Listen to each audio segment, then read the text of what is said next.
नमस्कार साथियों, मैं नवदीप ओझा सोनी एजुकेशन के ऑनलाइन प्लेटफॉर्म पे आप सबका तहे दिल से स्वागत करता हूं।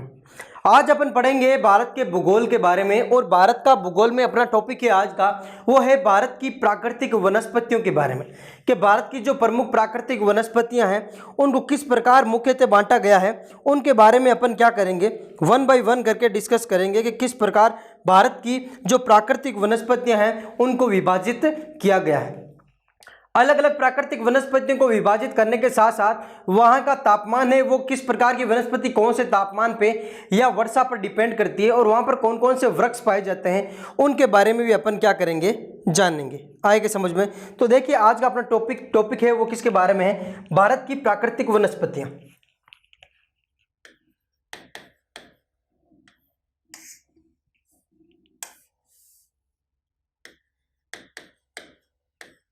भारत की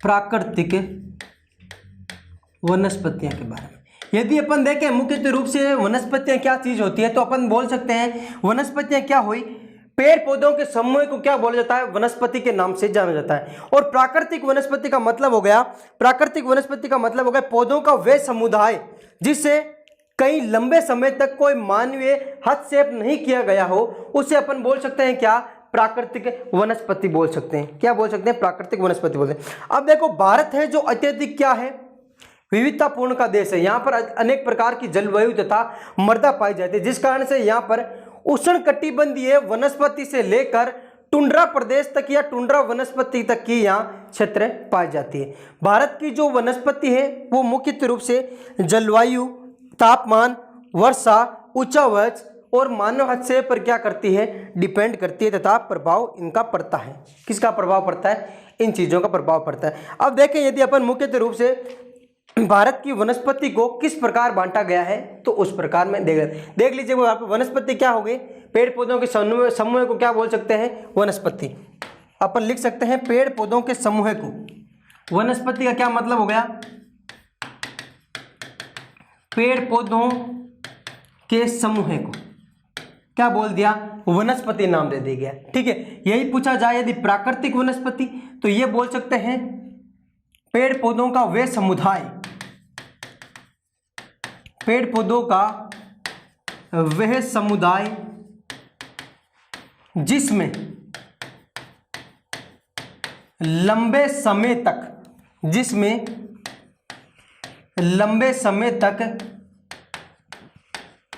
मानवीय हस्तक्षेप ना किया गया हो, मानवीय हस्तक्षेप नहीं किया गया हो, जो प्राकृतिक रूप से क्या है उगे हैं, उनका निर्माण हुआ है, वो सभी किस में आएंगे, प्राकृतिक वनस्पति में आएंगे। ठीक है, भारत की जो क्षेत्र है विविधतापूर्ण क्षेत्र है जलवायु के अनुसार या अपन बोले तो मृदा के अनुसार, इसलिए यहाँ पर मुख्य रूप से अपन देख सकते हैं कि उष्णकटिबंधीय वनस्पति से लेकर टुंड्रा प्रदेश की जो वनस्पति है वहां तक पाई जाती है, टुंड्रा वनस्पति तक क्या है, पाई जाती है। देखते हैं अपन भारत की प्राकृतिक वनस्पति को किस प्रकार बांटा गया है और उनके बारे में अपन वन बाय वन करके डिस्कस करेंगे। तो देखिए भारत की प्राकृतिक वनस्पति को किस प्रकार बांटते हैं अपन।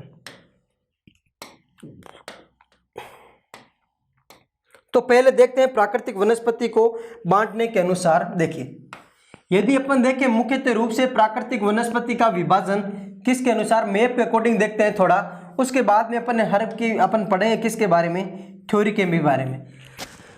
तो देखो सबसे पहले जो ऊपर वाला हिस्सा है साथियों, ठीक है, ये जो क्षेत्र है ये और ये वाला, ये पूरा जो क्षेत्र है इसे बोला जाता है कौन सी, पर्वतीय वन के नाम से जाना जाता है। किस वन के नाम से जाना जाता है, पर्वतीय वन के नाम से जाना जाता है। ये है क्या, पर्वतीय वन। आए क्या समझ में? इसके बाद वाला अपन देखें अगला हिस्सा, ठीक है, जो ये वाला हिस्सा है साथियों पश्चिमी घाट का हिस्सा। ठीक है, इसके अलावा पश्चिमी घाट के अलावा जो मेघालय का पठारी क्षेत्र का जो हिस्सा है ये वाला, ठीक है, इन्हें बोला जाता है क्या साथियों, उष्णकटिबंधीय सदाबहार वन। इन्हें नाम दिया गया है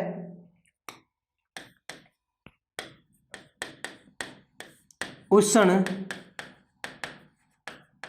कटिबंधीय सदाबहार या सदाहरित वन के नाम से जाना जाता। एक तो पश्चिमी घाट का हिस्सा, दूसरी जो पठारी का, जो मेघालय का पठारी क्षेत्र है, इस क्षेत्र को। ठीक है, अगला देखो तीसरा, यदि पार्टीशन देखें तो तीसरा पार्टीशन है कौन सा, ये वाला जो पूरा पार्टीशन है इधर वाला। ठीक है, इसे बोला जाता है मुख्य रूप से मरुस्थलीय कांटेदार वन। क्या नाम दिया गया है, मरुस्थलीय कांटेदार वन के नाम से जाना जाता है। ठीक है, इस क्षेत्र को। और बीच का जो क्षेत्र बचा है साथियों, मरुस्थलीय कांटेदार वन में मुख्यतः देखो यहां पर भी एक अर्धचंद्राकार रूप में फॉर्मेट है, यह भी मरुस्थलीय कांटेदार वन में ही आता है।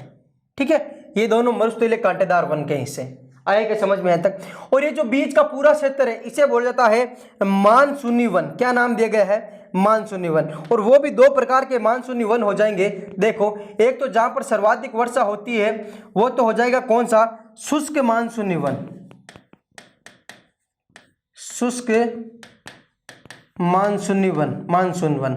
ठीक है, और एक हो जाएगा साथियों दूसरा वाला कौन सा, आर्द्र मानसूनी वन, आर्द्र मानसून वन। कितने प्रकार हो गए, दो प्रकार तो ये हो गए, तीसरा ये, चौथा है और पांचवा पर्वतीय वन। अंतिम है जो कौन सा है साथियों, अंतिम है जिसके बारे में देख लीजिए, अंतिम है जिसे बोला जाता है जवारीय वन।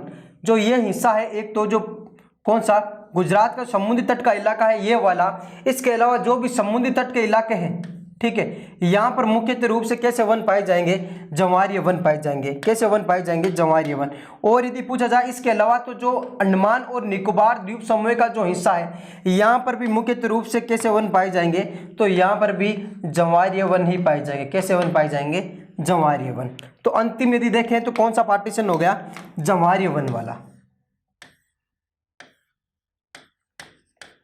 जवारीय वन। देखो ये अपन ने भारत की प्राकृतिक को क्या कर लिया, डिवाइड कर लिया अलग अलग भागों में, 6 भागों में डिवाइड कर लिया। ऊपर का हिस्सा जो पर्वतीय वन वाला, इस साल राजस्थान, गुजरात और जो हरियाणा वाला हिस्सा है ये मरुस्थलीय कांटेदार वन वाला। पश्चिमी घाट तथा मेघालय का जो पठारी क्षेत्र उष्ण कटिबंधीय सदाबहार वन। ठीक है, इसके बाद में जो बीच का हिस्सा है ये मानसूनी वन के रूप में जाना जाता है। अब अपन को हर एक के बारे में पढ़ना है, वहाँ का तापमान, वहाँ की वर्षा, वहाँ के प्रमुख वनस्पति कौन कौन सी है और कौन कौन से क्षेत्र में ये विस्तृत है, उनके बारे में देख लीजिए। तो सबसे पहले अपन पढ़ते हैं किसके बारे में, उष्ण कटिबंधीय सदाबहार वन के बारे में पढ़ते हैं। किसके बारे में साथियों, अपना जो पहला है वो है उष्ण कटिबंधीय सदाबहार या सदाहरित वन। उष्ण कटिबंधीय सदाहरित वन, या इसे बोला जाता है वर्षा वन, या इसे बोला जाता है सदाबहार वन। ये लो जी, सब इसी के नाम है। सदाबहार वन, सदाहरित वन, वर्षा वन, इसी के नाम से जाना जाता है। सबसे पहले ये वर्षा कौन से क्षेत्र में पाई जाएगी, तो जहां पर 200 सेंटीमीटर से अधिक वर्षा वाले स्थान, अधिक वर्षा वाले जो स्थान होंगे यहां पर ऐसे वन पाए जाएंगे। कौन से, उष्ण कटिबंधीय सदाहरित वन। यही पूछा जाए यहाँ का तापमान, तो यहाँ का तापमान है जो मुख्य रूप से उच्च तापमान होता है। कैसा तापमान, उच्च तापमान रहता है यहाँ पर। लगभग अपन बोले तो 25 से लेकर लगभग 28 डिग्री सेंटीग्रेड तक का यहाँ पर क्या रहता है, तापमान वर्ष रहता है। ठीक है, वृक्ष कैसे रहते हो, तो देखो साथियों यहाँ पर वृक्ष है जो क्या है, सघन रहते हैं, काफी सघन, वृक्ष काफी सघन होते हैं तथा सदाहरित भी होते हैं।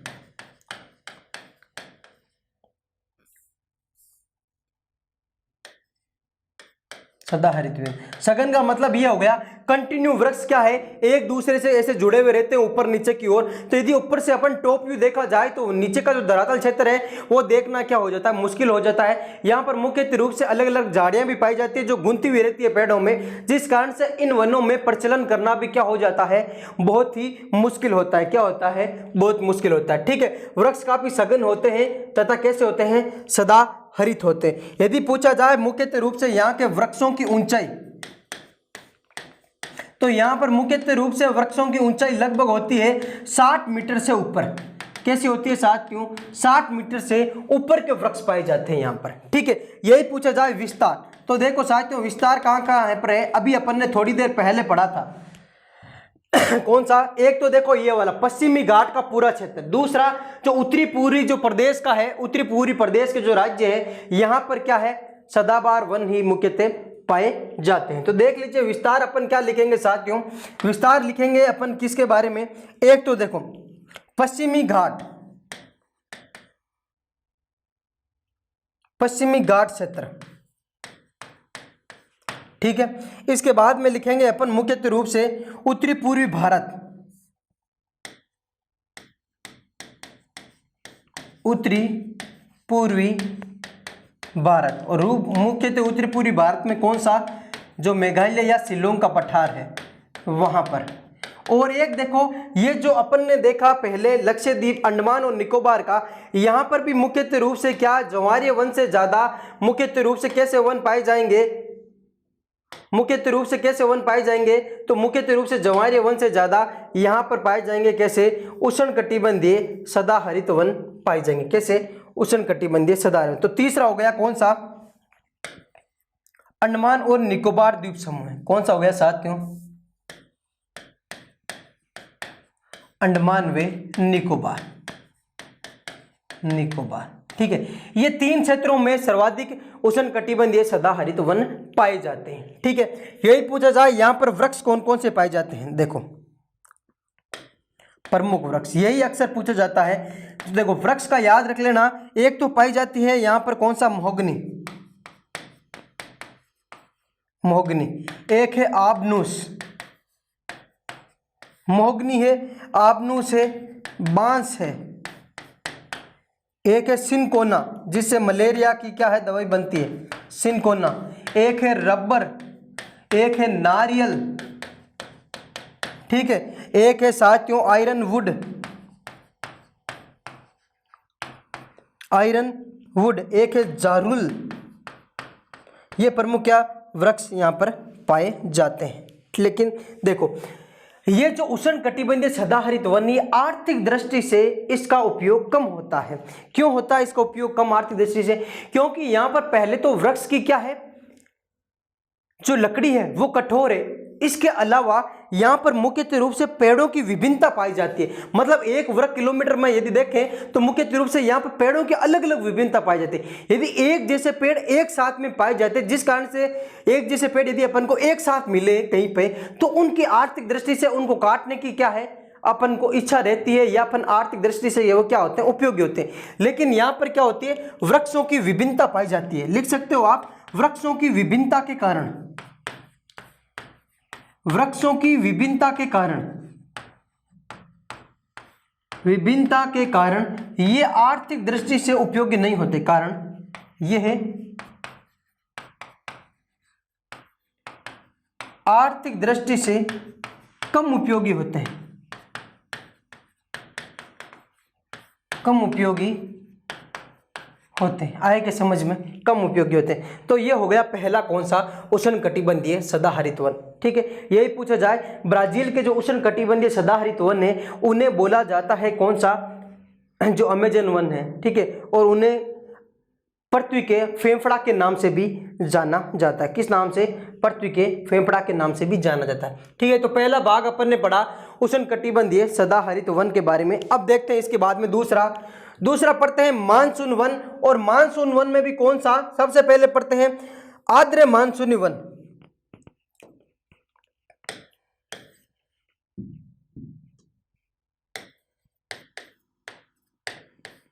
आर्द्र मानसून वन, मानसून इसे बोला जाता है अन्य नाम क्या, उष्णकटिबंधीय आर्द्र पर्णपाती वन, उष्ण कटिबंधीय आर्द्र पर्णपाती वन या पतझड़ वन। ये किस प्रकार के वन है, तो आप बोल सकते हो ये पतझड़ वन है। किस प्रकार के, यदि आपको पूछा जाए भारत में सर्वाधिक किस प्रकार के वन पाए जाते हैं, तो याद रखना मानसूनी वन पाए जाते हैं। किस प्रकार के? मानसूनी वन पाए जाते हैं। ठीक है, अब देखो इसका अपन को पढ़ना है सबसे पहले वर्षा। कहाँ पे? जहां पर वर्षा होगी कितनी, लगभग 100 से लेकर 200 सेंटीमीटर, वहां पे मुख्यतः ये वन पाए जाते हैं। यहाँ पर तापमान लगभग ऐसे वन का जहाँ तापमान कितना रहेगा, तो तापमान यहाँ पर रहेगा लगभग 25 डिग्री सेंटीग्रेड क्या रहेगा, तापमान रहेगा। ठीक है, ऊंचाई पेड़ों की यदि ऊंचाई पूछा जाए,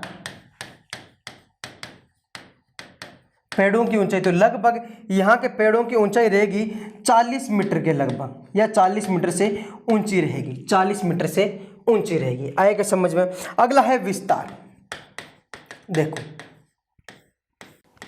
मुख्यतः यदि इसका विस्तार देखा जाए तो एक तो साथियों जो प्रायद्वीप के उत्तरी पूरी पठारी भाग है, अपन ने देखा था, देखो मैप के अकॉर्डिंग अपन ने देखा था क्या साथियों, ये प्रायद्वीप का जो उत्तरी पूरी पठारी भाग है, यहाँ पे मुख्यतः आर्द्र मानसूनी वन पाए जाते हैं। इसके अलावा जो कुछ हिस्सा यहाँ पर भी है जो क्या है, आर्द्र मानसूनी वन का पाया जाता है। ठीक है, तो देख लीजिए इसका विस्तार अपन लिखना चाहें तो कहाँ कहाँ लिखेंगे। देखो यदि विस्तार लिखे तो सबसे पहला विस्तार कौन सा है साथियों, सबसे पहले अपन विस्तार लिखे सह्याद्री के पूर्वी ढाल पर, जो सह्याद्री क्षेत्र है, पश्चिमी घाट का क्षेत्र है, सह्याद्री के पूर्वी ढाल पर क्या है, ऐसे वन पाए जाते हैं। दूसरा प्रायद्वीप के उत्तरी पूर्वी भाग पर, प्रायद्वीपीय पठार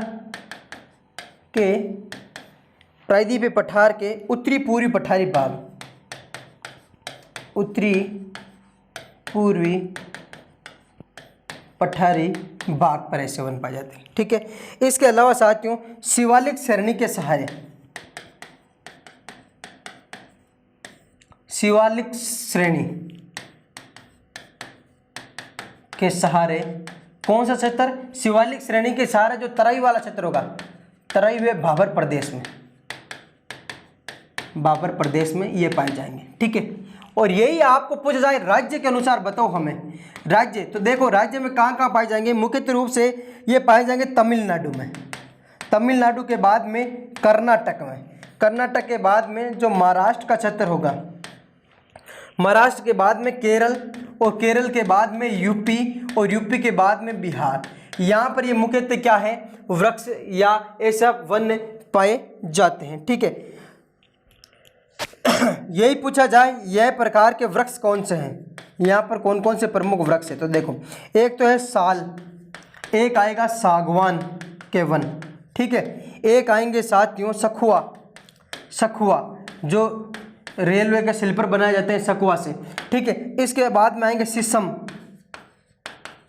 एक आएंगे साथियों आम, एक है महुआ, ठीक है, एक है चंदन, और एक है त्रिफला। ये प्रमुख क्या है, क्षेत्र हैं या वृक्ष हैं जो यहाँ पर पाए जाते हैं। आए क्या समझ में? ठीक है, अब देखो इनका क्या है, इनका आर्थिक महत्व ज़्यादा है, इन वनों का आर्थिक महत्व अधिक है। क्यों है?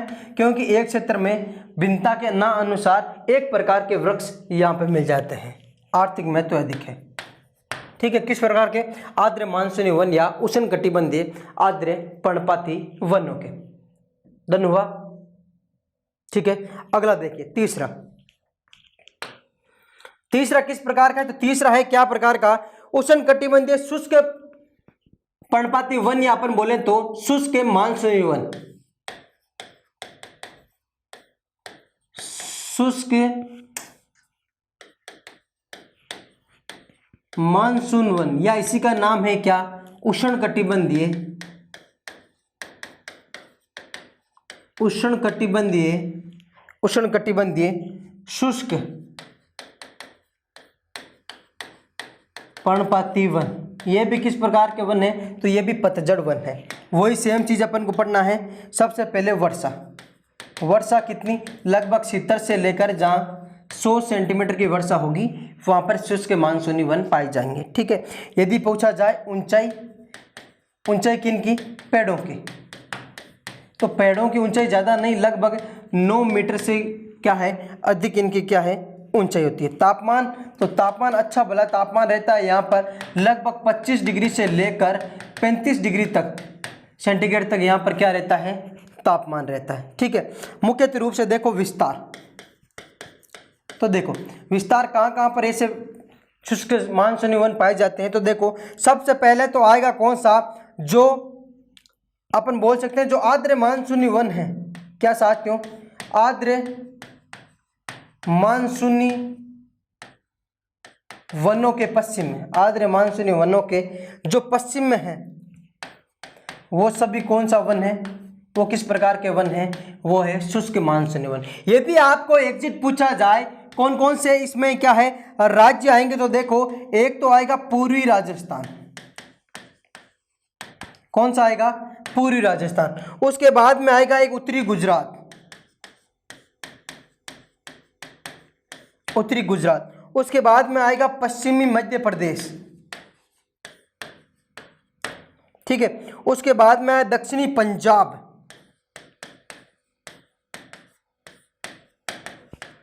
दक्षिणी पंजाब। और इसके बाद में आएगा साथियों दक्षिण पश्चिमी यूपी, दक्षिण पश्चिमी यूपी आएगा, ठीक है। और एक आएगा जो वृष्टि छाया प्रदेश है पश्चिमी घाट का, पश्चिमी घाट का वृष्टि छाया प्रदेश, छाया प्रदेश। यह प्रमुख क्या है, इस वन का विस्तार है। यही पूछा जाए कौन कौन से वृक्ष पाए जाते हैं, तो यहां पर देखो मुख्यतः एक पाया जाता शीशम, ठीक है। एक पाया जाता है क्या साथियों, बरगद। एक है पीपल, ठीक है। एक पाया जाएगा क्या, नीम। एक है प्लास, बबुल, किक्कर। ये प्रमुख क्या है, यहां पर वृक्ष पाए। सभी जो भी वृक्ष हैं ये आर्थिक दृष्टि से मूल्यवान वृक्ष है। क्या है, आर्थिक दृष्टि से मूल्यवान है। यदि आपको पूछा जाए आर्थिक दृष्टि से मूल्यवान वृक्ष सर्वाधिक कहाँ पाए जाते हैं, तो शुष्क मानसूनी वन में पाए जाते हैं। यहाँ इस वन की प्रमुख समस्या यदि पूछा जाए क्या है, तो इस वन की प्रमुख समस्या है पशुचारण। क्या है साथियों, पशुचारण इसकी प्रमुख समस्या। तीन प्रकार से पढ़ लिया अपन ने। शुष्क मानसूनी वन के बारे में भी अपन ने जाना मुख्यतः रूप से। यहाँ के जो पेड़ होते हैं इनकी क्या है, जो जड़ें होती है बहुत लंबी होती है, और मुख्यतः रूप से जिस कारण से इनका जो तना है ये मोटा होता है, पत्तियां भी बड़ी बड़ी कांटेदार रूप में धीरे धीरे कन्वर्ट होने लग जाती है। किसकी, शुष्क मानसूनी वनों की। आए क्या समझ में यहाँ तक, ठीक है। शुष्क मानसूनी वन के बाद में देखिए अगला जो अपना प्राकृतिक वन के अनुसार विभाजन है वो किस प्रकार का है, तो वो है कंटीले वन व झाड़ियां। चौथा कौन सा है, कंटीले वन, ये अपन बोल सकते हैं झाड़ियां वाला वन, झाड़ियां वन, ठीक है। या इसे बोल सकते हैं अपन झाड़ियां, या अपन बोल सकते हैं मरुस्थलीय वन, ठीक है। देखो कंटीले वन, झाड़ियां या मरुस्थलीय वन, देखो इनके बारे में, ठीक है। वर्षा सबसे पहले जहां 70 सेंटीमीटर से क्या हो, कम वर्षा हो, वहां पर यही पाए जाएंगे। तापमान तो लगभग 35 डिग्री प्लस इसका क्या रहता है, तापमान रहता है, ठीक है। मुख्यतः रूप से विस्तार देखा जाए तो देखो कहां कहां पर ऐसे वन पाए जाते हैं, तो एक तो पाया जाता है गुजरात में, और एक पाया जाता है राजस्थान में, और वो भी राजस्थान कौन सा, प्रमुख जो पश्चिमी राजस्थान का हिस्सा है वहां पर, ठीक है। इसके बाद में एक है पंजाब, एक है मध्य प्रदेश के इंदौर से लेकर, मध्य प्रदेश के इंदौर से लेकर आंध्र प्रदेश के कुर्नूल पठार, आंध्र प्रदेश के कुर्नूल पठार की अर्धचंद्राकार पेटी के रूप में, अर्धचंद्राकार पेटी के रूप में अपन ने मैप में बनाया था, तब मैंने शायद आपको पता हो, तो ये अर्धचंद्राकार पेटी बनाई थी, देखो ये वाली, ठीक है। ये वाला क्षेत्र, यहाँ पर मुख्य रूप से कैसे वन पाए जाएंगे, ये वाले वन, कौन से, मरुस्थलीय कांटेदार वन पाए जाते हैं। आए क्या समझ में? यहाँ पर यदि आपको पूछा जाए प्रमुख कौन कौन से वृक्ष पाए जाते हैं तो देखो कौन कौन से वृक्ष है। एक तो है नागफनी, ठीक है, एक है कीकर, एक है बेर, ठीक है, एक है खेर, एक है बबुल, एक है क्या साथियों खेजड़ी, एक है रोहिड़ा, एक है फोग, ठीक है, एक है कैक्टस। ये प्रमुख यहाँ पर वन पाए जाते हैं या वृक्ष पाए जाते हैं। किसमें? कंटीले वन या झाड़ियाँ, ये अपन बोल सकते हैं इन्हीं को क्या मानसूनी वन या अपन सॉरी मरुस्थलीय वन की भी नाम दे सकते हैं। अगला देखो, अगला है पर्वतीय वन।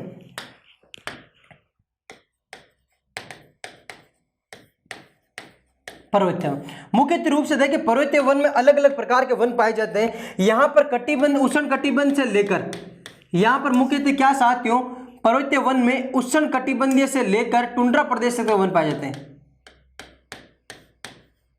उष्ण कटिबंधीय से लेकर टुंड्रा प्रदेश तक या टुंड्रा वनस्पति तक लेकर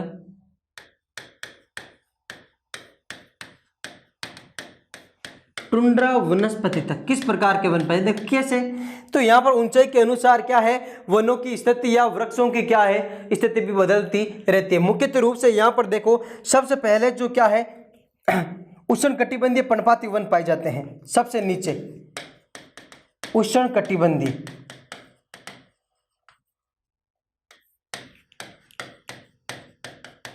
पर्णपाती वन पाए जाते हैं। कहाँ पर पाए जाएंगे? ये मुख्य रूप से जहां पर 1500 मीटर की ऊंचाई तक ऐसे वन पाए जाएंगे ऊंचाई तक। और इनमें मुख्य रूप से कौन कौन से वृक्ष होंगे? तो इनमें मुख्य रूप से देखो एक जैसे साल शीशम सागवान है, साल है, शीशम है, सागवान है 1500 मीटर तक, ठीक है। इसके ऊपर 1500 से अपन देखें ऊपर यदि अपन देखें 1500 से 3500 तक तो यहाँ पर पाए जाते हैं कोणधारी वन। कोणधारी या इसी को बोला जाता है क्या शीतोष्ण वन। शीतोष्ण वन पाया जाता है, ठीक है। कहां से कहां तक? तो 1500 से लेकर लगभग कितना साथियों 3500 मीटर तक कोणधारी वन पाए जाते हैं। मुख्य रूप से यहाँ के वनों की जो आकृति रहती है लगभग इस प्रकार रहती है। कोणधारी या शंकुधारी वन भी इन्हें कहा जाता है। और इनमें कौन से मुख्य थे? तो देखो इनमें वृक्ष यदि आपको पूछा जाए कौन कौन से वृक्ष हैं प्रमुख, अक्सर आपको पूछा जाता है जिसका नाम है देवदार। क्या नाम है? देवदार। याद रखना, एक है स्प्रूम या स्प्रूस, स्प्रूस, एक है साथियों चिड़ और एक है ओक। ये लो जी, ये यहाँ पर सर्वाधिक वृक्ष पाए जाते हैं। इससे ऊपर जो है वहां पर पाए जाएंगे अल्पाइन वन। कौन से? अल्पाइन वन पाए जाते हैं। अल्पाइन वन का देखें मुख्य रूप से तो लगभग 4800 मीटर तक की ऊंचाई पर अल्पाइन वन पाए जाते हैं। और यहाँ पर मुख्यतः किस प्रकार के? तो देखो एक तो पाया जाएगा जूनिफर वृक्ष पाए जाएंगे। एक कहाँ कौन से पाए जाएंगे? सिल्वर वृक्ष पाए जाएंगे। एक चिनार सिल्वर, एक है चिनार वृक्ष भी यहीं पाए जाते हैं। और एक अखरोट वृक्ष भी यहीं पाए जाते हैं। कहाँ पर? अल्पाइन वन में। और अंतिम जो सबसे ऊपर का हिस्सा होगा वहां पर पाए जाएंगे टुंड्रा वन। टुंड्रा वन में मुख्य रूप से वृक्ष ना पाकर पूरा बर्फीला जोन होता है, जिस कारण से यहाँ पर घास फूस के रूप में कुछ घास पाई जाती है। घास जैसे अपन बोले तो लाइकेन, ठीक है, या सेवाल, या अपन बोले तो छोटे पुष्प वाले पौधे, छोटे पौधे, पुष्प वाले पौधे, ठीक है, यहाँ पर प्रमुख पाए जाते छोटे छोटे, ठीक है, क्योंकि पूरा बर्फीला जोन होता है, जिस कारण से यहाँ पर देखो पर्वतीय वन में मुख्य रूप से ऊंचाई के आधार पर जैसे अपन बढ़ते रहेंगे जिस प्रकार से अपन को क्या है वनों की स्थिति भी क्या होती जाएगी, चेंज होती जाएगी। सबसे नीचे उष्ण कटिबंधीय पर्णपाती वन पाए जाएंगे। जिस प्रकार अपन वनों की क्या है स्थिति देखी जाए तो सबसे नीचे क्या उष्ण कटिबंधीय पर्णपाती वन, उसके बाद में जो वन का क्षेत्र आएगा वो आएगा कोणधारी वन, उसके बाद अल्पाइन और अंतिम जो क्षेत्र होगा ये आएगा किसका? टुंड्रा वन का। किसका आएगा, टुंड्रा। तो इस प्रकार अपन ने क्या किया, इनको अलग अलग भागों में बांटा। अंतिम जो बचा है भारत की प्राकृतिक वनस्पति का, वो है ज्वारीय वन। और इसमें से एक प्रमुख क्वेश्चन आता है कि सुंदरी वृक्ष कहाँ पाए जाते हैं। तो सुंदरी वृक्ष पाए जाएंगे साथियों जो ज्वारीय वन का क्षेत्र है वहां पर। तो देख लीजिए अंतिम जो अपन ने वृक्ष का विभाजन किया और वो कौन सा है, ज्वारीय वन।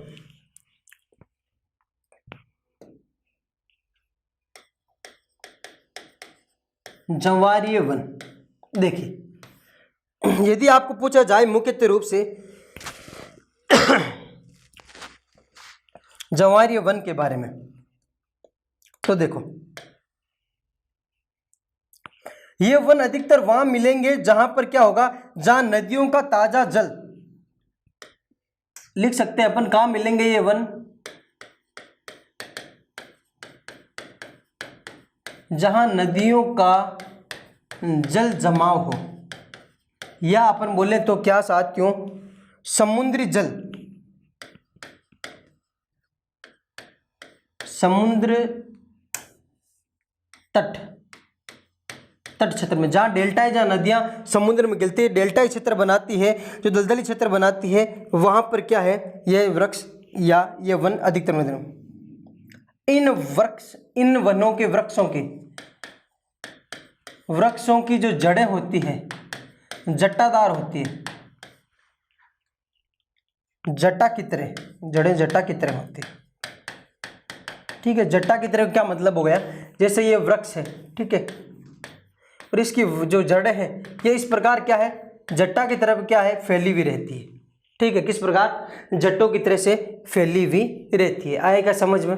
अब देखें यदि यहाँ पर प्रमुख कौन कौन से वृक्ष हैं तथा यहाँ पर कहाँ पर मुख्यतः इसका विस्तार है। तो देखो विस्तार में यदि अपन देखें तो मुख्यतः इसका विस्तार कहाँ पर है, एक तो गंगा ब्रह्मपुत्र डेल्टा क्षेत्र में,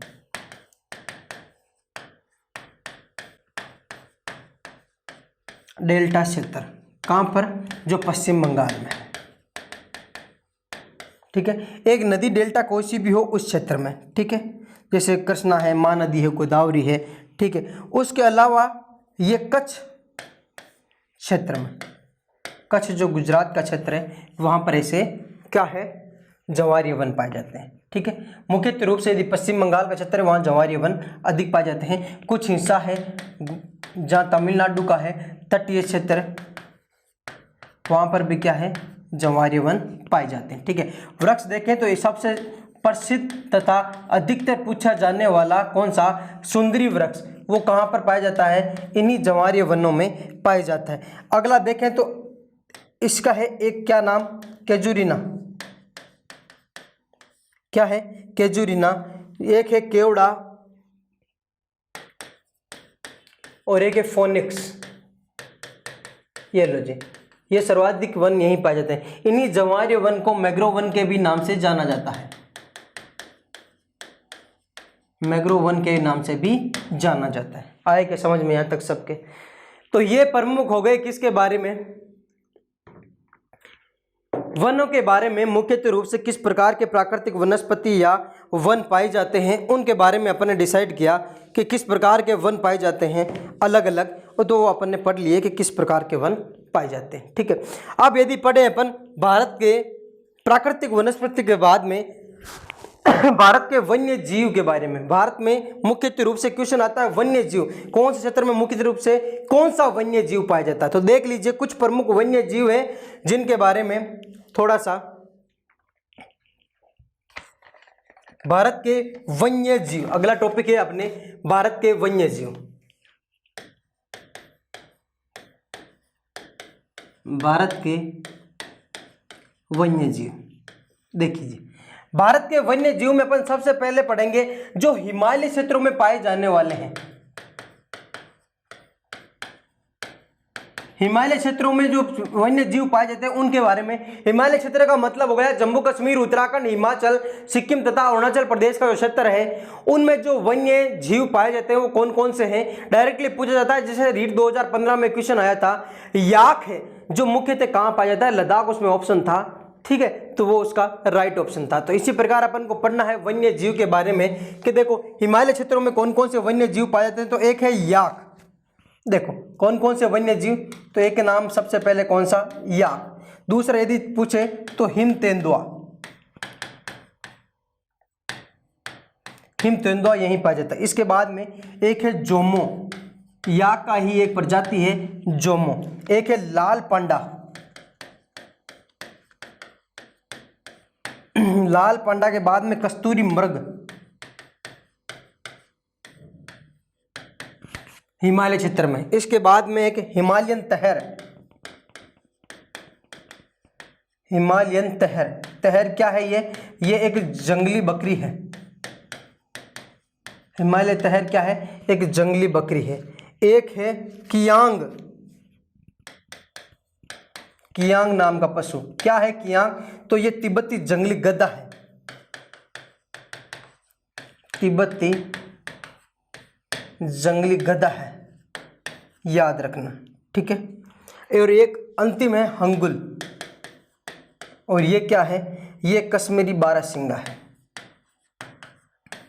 तो बारहसिंगा है जिसको क्या बोला जाता है, हंगुल नाम दिया गया, ठीक है जी। ये मुख्यतः क्या है, पशु या वन्य जीव है जो हिमालय क्षेत्र में पाए जाते हैं। किस में, हिमालय क्षेत्र में पाए जाते हैं। आया क्या सबके समझ में, हिमालय क्षेत्र में ये प्रमुख क्या है, पशु पाए जाते हैं, ठीक है। अब देखिए दूसरा, यही पूछा जाए यदि पूर्वी भारत में, जो पूर्वी भारत का हिस्सा है जिनमें मुख्य रूप से कौन से, असम, मेघालय, मणिपुर, मिजोरम, ठीक है, त्रिपुरा का हिस्सा है, उसमें कौन कौन से क्या है वन्य जीव पाए जाते हैं। तो देखो सबसे पहला है जिसका नाम है मिथुन, क्या नाम है, मिथुन। दूसरे नाम, उसके बाद में है एक सींग वाला गेंडा, सब प्रसिद्ध है असम में, एक सींग वाला गेंडा जिसे बोला जाता है राइनोसोर, क्या बोला जाता है, राइनोसर के नाम से भी जाना जाता है, ठीक है। ये मुख्य रूप से कहाँ, असम में पाया जाता है, ठीक है। एक होता है गोल्डन भालू, गोल्डन भालू का मतलब हो गया इसके भालू का कलर कैसा होता है, गोल्डन कलर का होता है, जिस कारण से। एक है हिमालय या फायरस लंगूर, फायरस लंगूर जो मुख्य रूप से त्रिपुरा में पाया जाता है, कहाँ पर, त्रिपुरा में। एक रॉयल बंगाल टाइगर,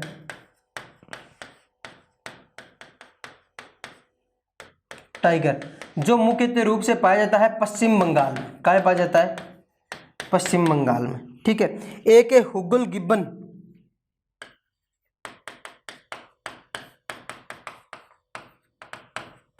ये भी क्या है कि लंगूर की ही प्रजाति है जो मुख्य रूप से पूरी जो भारत है उन क्षेत्रों में पाया जाता है। आएगा समझ में यहाँ तक, ठीक है। अब अगला देख लीजिए, इसके बाद में है जो दक्षिणी भारत का हिस्सा है उनमें देख लीजिए दक्षिणी भारत में कौन कौन से पाए जाते हैं। दक्षिणी भारत में मुख्य रूप से देखें तो दक्षिणी भारत में सबसे पहला है तमिलनाडु में, तमिलनाडु में देखो कौन कौन से पाए जाते हैं। एक तो है नीलगिरी लंगूर, नीलगिरी लंगूर। एक है साथियों नीलगिरी माटेन,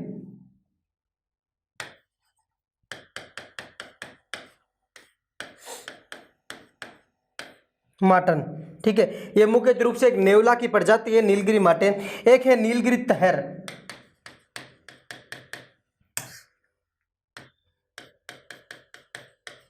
नीलगिरी तहर, ये एक जंगली बकरी की प्रजाति है नीलगिरी तहर। और इसके बाद में है कौन सा, स्लेडर लोरिस, स्लेडर लोरिस जो मुख्य रूप से छोटे आकार का बंदर है। किस आकार का,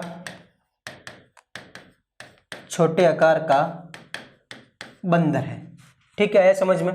इसके बाद में देखो केरल, केरल में मुख्य रूप से पाया जाता है कौन सा, एक जिसका नाम है मालाबार, क्या नाम है, Malabar spotted civet, spotted civet क्या चीज है ये, तो ये है बिल्ली की प्रजाति। एक बिल्ली है लंबी गर्दन वाली, ठीक है, जिसका नाम है मालाबार स्पॉटेड सीवेट, ठीक है। एक है इंडियन पेंगोलिन, इंडियन पेंगोलिन, ठीक है। इसके बाद में लोयन टेल्ड मैकेक, नाम तो है लोयन लेकिन है बंदर, लोयन टेल्ड मैकेक, ठीक है। ये मुख्य रूप से अपन देखें तो एक शेर के भांति लंबी पूंछ वाला, बड़ी पूंछ वाला क्या है, एक बंदर है। क्या है, एक बंदर है, ठीक है। और यहीं पर पाया जाता है किंग कोबरा।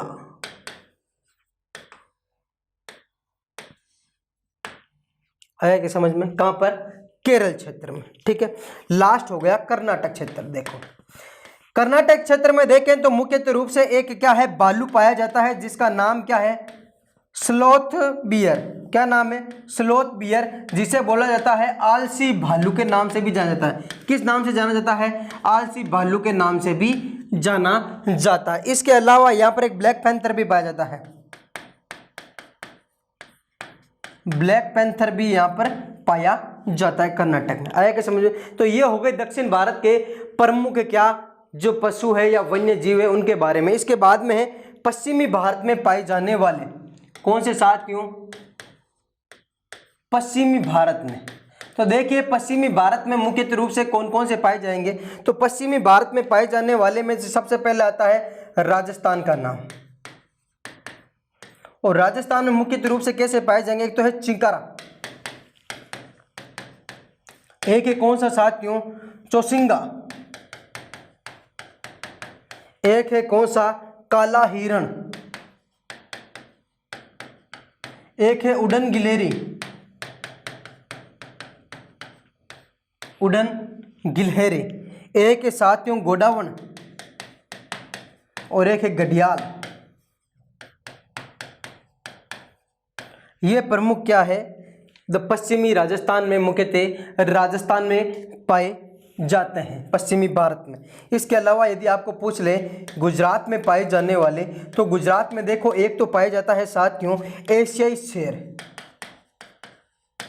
एशियाई शेर पाया जाता है। क्या पाया जाता है, एशियाई शेर पाया जाता है। वो भी मुख्यतः कहाँ पर, जो गिर क्षेत्र है वहाँ पर, गुजरात का जो गिर क्षेत्र है वहाँ पर एशियाई शेर पाया जाता है। और एक यहीं पर पाया जाता है गुड़खर।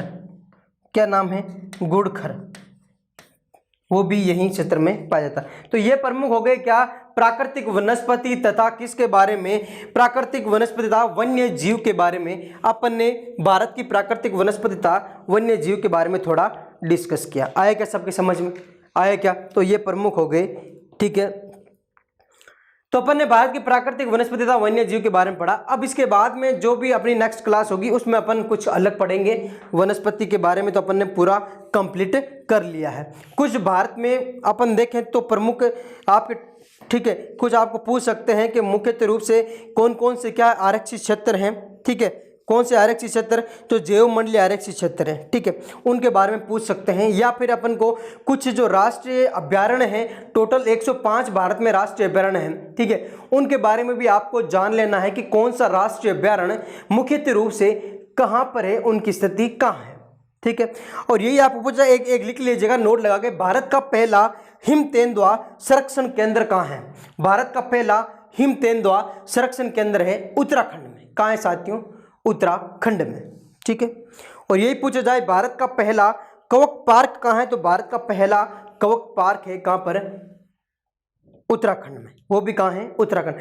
कवक पार्क तथा हिम तेंदुआ संरक्षण केंद्र दोनों कहाँ पर है, तो ये दोनों कहाँ पर है साथियों, उत्तराखंड में है। कहाँ है, उत्तराखंड में, ठीक है। तो ये आपको जानकारी रखना बहुत जरूरी है, ठीक है। तो फिर मिलेंगे, तब तक के लिए मुस्कुराते रहिए, पढ़ते रहिए और अपने लगन अपने साथ क्या है मेहनत करते रहिए। धन्यवाद साथियों।